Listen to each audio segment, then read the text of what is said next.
Howdy all, grab yourselves a beer, it is time to talk Path of Exile. And today we had some interesting news that was expected, and that is the announcement of the upcoming Synthesis League Flashback Event.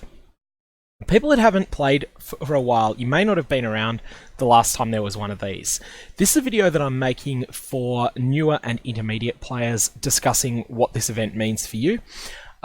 If you're the sort of player that still feels that beating a tier 16 map or hitting level 90 is a major milestone in a league, then this is the version for you. If you're someone that's got multiple level 90s across multiple leagues and you eat tier 16 maps for breakfast, then I'll be making a second version of this video.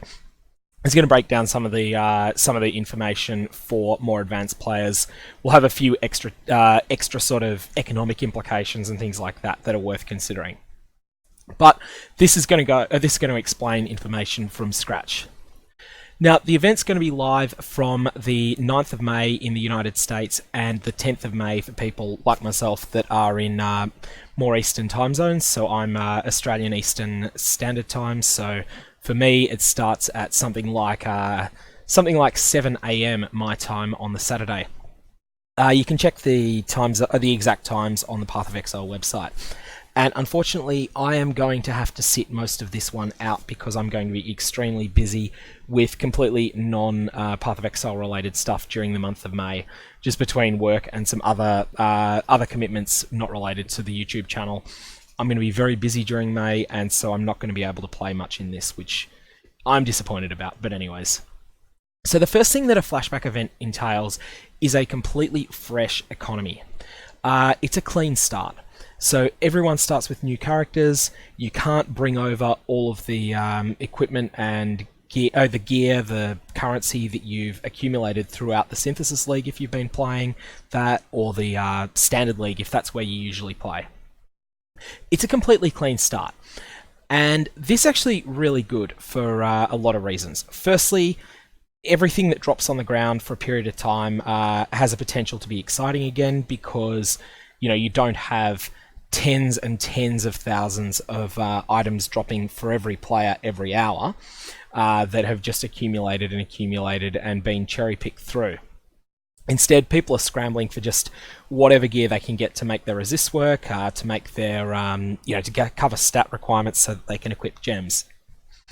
This also means that as a newer player, you no longer need to compete to purchase items with the likes of me. In Synthesis League, I've got about 20 exalts in liquid currency and about 50 exalts worth of other gear, mostly concentrated in my helmet, my belt, and my chest piece. But as well as that, you're not just in Synthesis today, you're not just competing with the likes of me, who really are the Path of Exile upper middle class. You're competing with the genuinely rich people as well. People who have literally hundreds of exalts, 4 or more mirrors, have Watcher's Eyes that are worth 1,000 exalts on their own, all sorts of things like that. There's a clean economic slate, and that means that you have the potential to get a lucky drop that is, one of the best items that exists in the entirety of the server when it drops for you. That's not going to happen on a mature league like Synthesis is. Secondly, with a fresh start comes an opportunity to try out new builds. I find Path of Exile's best when you change builds every at least month or two, or at least every 3 months. Ultimately, the game feels very different when you play a different type of character. So for instance, if you've been playing a cold damage over time occultist like I have, maybe give an Agony Crawler Raider a shot. Something that's completely different, that plays on an entirely different axis. The game feels extremely different when you do that. Maybe you want to try a cast on critical strike assassin character. Maybe you want to do a Trickster Soul Rend character. Anything like that. All sorts of different options exist, and I highly recommend using the new start to play a new build. Lastly, flashback leagues, and I'll get into this a bit more in a sec, are utter chaos. Every zone has 3 special events in addition to the Synthesis League mechanics where you'll have a memory fragment in each zone. Every zone is going to have 3 specific events in it that are going to add more monsters to the map. They're going to add bosses. They're going to make the game more chaotic, more interesting, and most importantly, faster paced. You will find that when you're leveling, you'll be killing so many more monsters that you'll potentially hit a much higher level while you're going through the acts than you normally would. And that's just because there's so many more things to kill. You'll also be able to do things like keep up power, frenzy, and endurance charges more regularly. You'll be able to run your Quicksilver Flask more often, and so as a result, there's more momentum, everything's faster paced. Of course, it's more dangerous, and especially if you're playing in hardcore, you will need to be extremely careful, but there's just a lot of things happening. So, what's going to happen is that a whole bunch of content from Path of Exile's early history will be cycled in and out of each zone. When you go into a zone, now I'm going to assume that we're talking about the beacon in Act 6. I'm just picking the beacon randomly, there's no specific significance to it. But when you zone into the beacon for the first time in a given hour, so let's say that you go into the beacon at 3 minutes past 7 your time, the server will have already decided that between 7 PM and 8 PM, the beacon, every instance of the beacon that's opened is going to have a single random roll where 3 of the following possibilities are decided. So it could have 2 rogue exiles in the area. These are the mini-bosses that fight like players that you'll encounter through normal gameplay.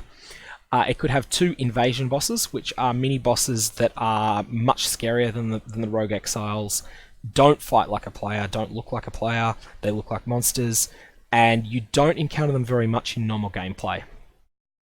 It can have a breach, which are the clasping hands that only appear in maps at the moment, and that then immediately cause a tremendous swarm of monsters to surround you. They sort of appear out of nowhere in an ever-expanding circle around you, and they start running towards you. You can have additional strongboxes, which you will have seen from early in the game, interactable objects that you can roll using currency, and that contain both treasure and lots of monsters. Tormented spirits, which are forgettable.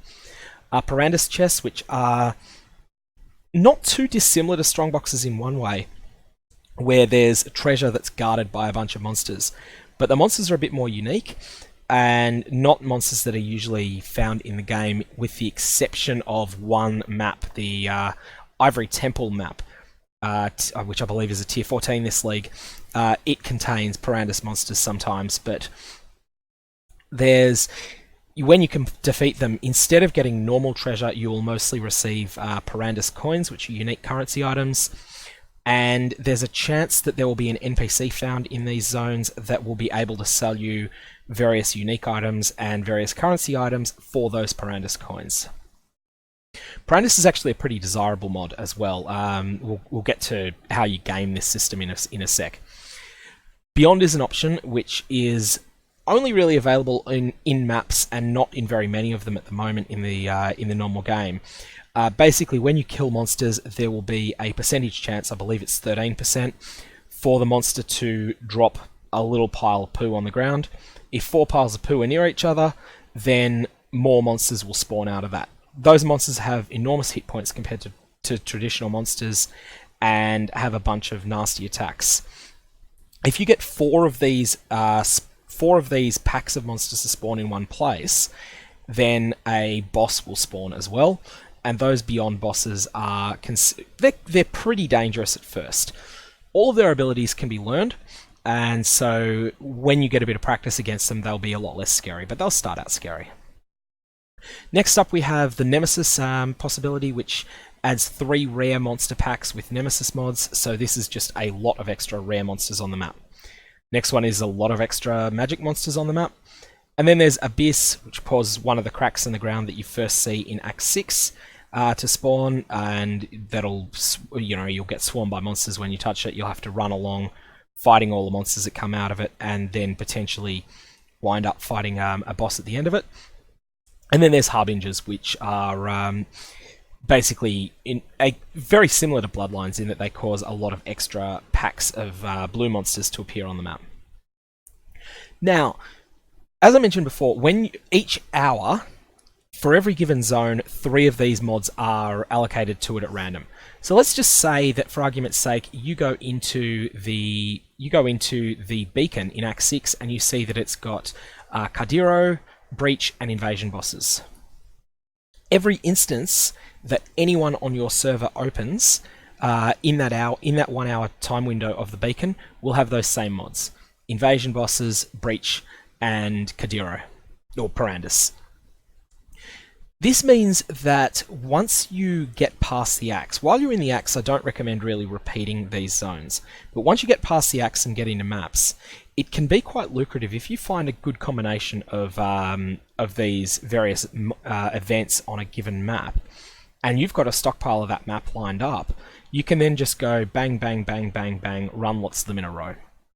So let's say, for instance, that you're running, that you've got a big stockpile of Tier 5 Ancient City maps.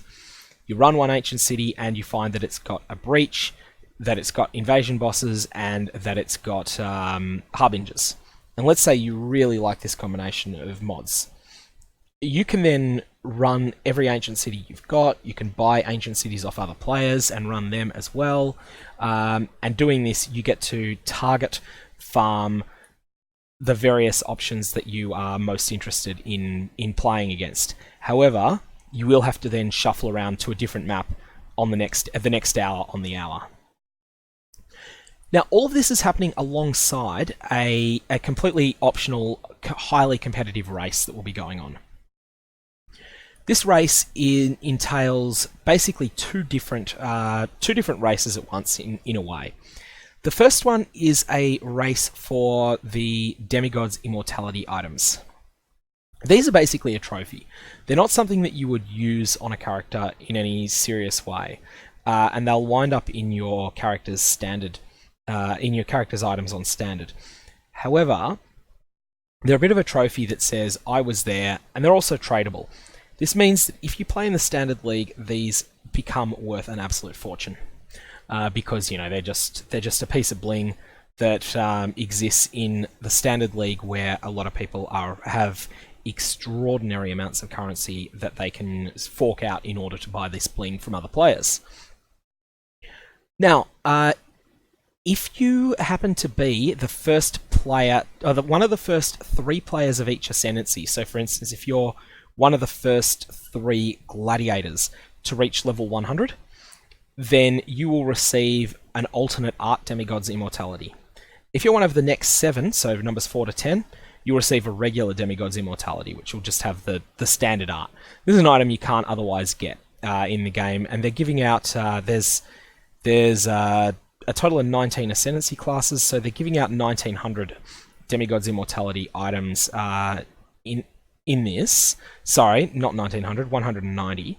So it's not very many that are going to be given out amongst a player base that, maybe more than 250,000 players that will enter this event. So the first thing to say is that the chase for Demigod's Immortalities is not something that as a newer player means anything really to you at all. It can be a lot of fun to watch, but this will be won by power gamers. All 10 for every Ascendancy class will be won by power gamers. These players will hit level 100. All of the winners will be level 93 or 94 at least on the first day of the event. So that's the part that is the Power Gamer exclusive part. Then there's the various threshold prizes that are available. If you reach level 35, you'll get a Glimmerwood mystery box as a freebie. GGG like to promote these things basically under the impression that if someone opens one of the rare pieces in there, they may feel compelled to buy more of them to complete the set. By all means, open this if you get it, but then just hold off. The things that are available in the mystery box will be available for sale in about 2 months' time as separate items, and it will be better value to buy them that way if you want them. So they'll go in the cash store at that point, probably about the second week of July. But by all means, open the freebie. You might get something that's good on its own. If you reach level 45, there's a random draw where 3,000 people that reach level 45 will receive a set of footprints. Now, you can level multiple characters. I don't really suggest doing this unless you actively find leveling a lot of fun. You'll only get one set of the level 35 prize, that's one per account, but you'll then get 2 entries in the draw for the level 45 prize, and so on for the 55s and continuing down. One thing that needs to be clarified is what happens with if you enter the solo self-found softcore and the solo self-found hardcore and the hardcore trade-enabled and the softcore trade-enabled versions of the league, and you know how it works for assigning multiple prizes in that case. I'm not sure how that is going to work. Whether you can whether you can really game things that way. As I say, I don't suggest bothering with it. I think have a bit of fun with the league, enjoy the fresh economy, and any of these prizes that you get are a bonus.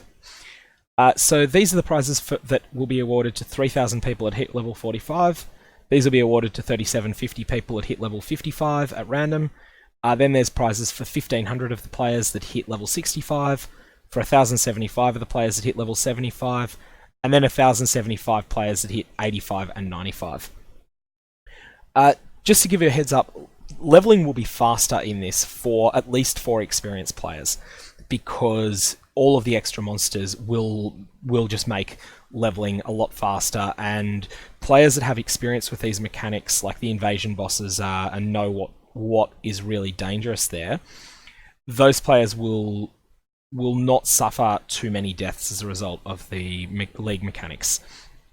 So, even the level 95 prize, where it may seem like, oh wow, I've hit level 95, that's a huge achievement, there's only 1,075 of these prizes, these armor sets, and so don't really expect that you'll be able to get one. You'll probably still have only you'll have a few % chance if you're one of the 1,075 players that gets to 95, because I'm expecting there'll be upwards of 15,000 players that reach that goal, especially given that that the synthesis mechanics will be in place. Not the synthesis mechanics don't help much with XP, but the betrayal mechanics will be in place, and betrayal means that there will be pure breach stones available in the economy.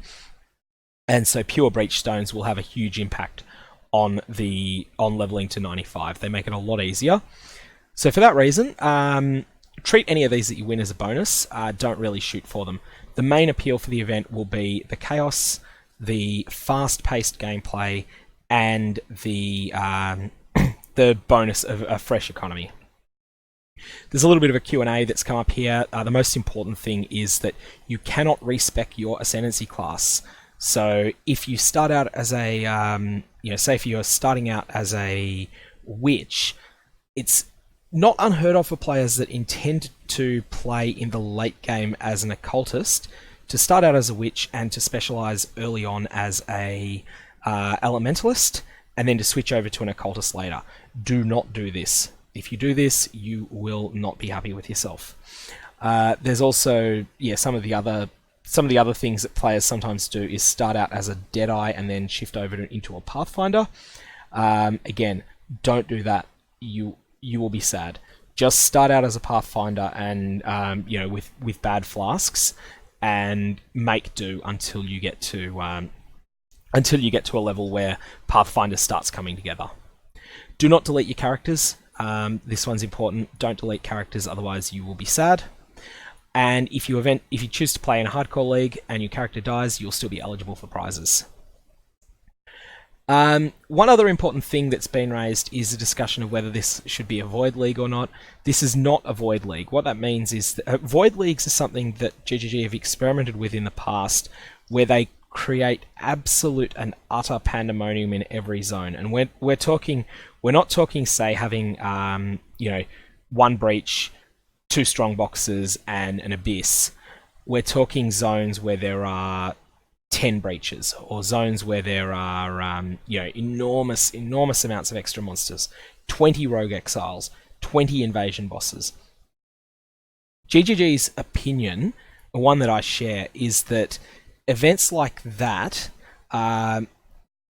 pose enough of they undermine the integrity of the standard league economy enough that they don't want those items to persist after an event like that. And so what they do is they term it voiding, where all of the items and characters that participate in that league end up not going to Standard League. They basically get deleted. The Void Leagues certainly have their fans. There's a lot of people on Reddit that would rather that this event was a chaotic and voided league than a more subdued league where the stuff that you accumulate throughout it goes into the Standard League. My general approach is that even though I know I'm extremely unlikely to ever see a Mirror of Kalandra drop, and I don't believe in any of the sort of superstition around randomness that is very common in this game, in this game's culture, I still feel like I'd be so gutted if a Mirror of Kalandra dropped for me in a Void League that, as a result, I've never really been able to get myself into playing them. And so for that reason, I prefer to play a non-voided league, even though I don't really play Standard League at all. I've logged into Standard a couple of times in the last year. So it's not a voided league. That means that everything that you accumulate during this league will go into the Standard League at the time that this ends. So you'll be able to play with the stuff in future. Finally, there's a question that's been asked about whether league unique items, so that's items that might only drop under, might only have dropped in the Invasion League, whether they will drop or not, and this is not the case. But in any case, this flashback event should be a lot of fun. As I said, unfortunately, I'm certainly not going to be able to compete in it. I'll probably play it power level through it at some point and mess around a bit in maps and just have a bit of fun with it on a totally different character to what I'm using in Synthesis, but I may just end up making the opposite decision of just staying in the Synthesis League. I haven't decided as yet. But this will be a lot of fun, and I highly recommend giving it a go. Especially if you aren't someone that's if you're the sort of person that gets attached to your characters a lot, it can be a lot of fun to just jump off, start something completely new in a completely different economy, have some fun playing that, and then ultimately get into that cycle, because I think that's how Path of Exile is best played. Anyways, if you got any questions about the announcement, hit me up below. Otherwise, have a good one.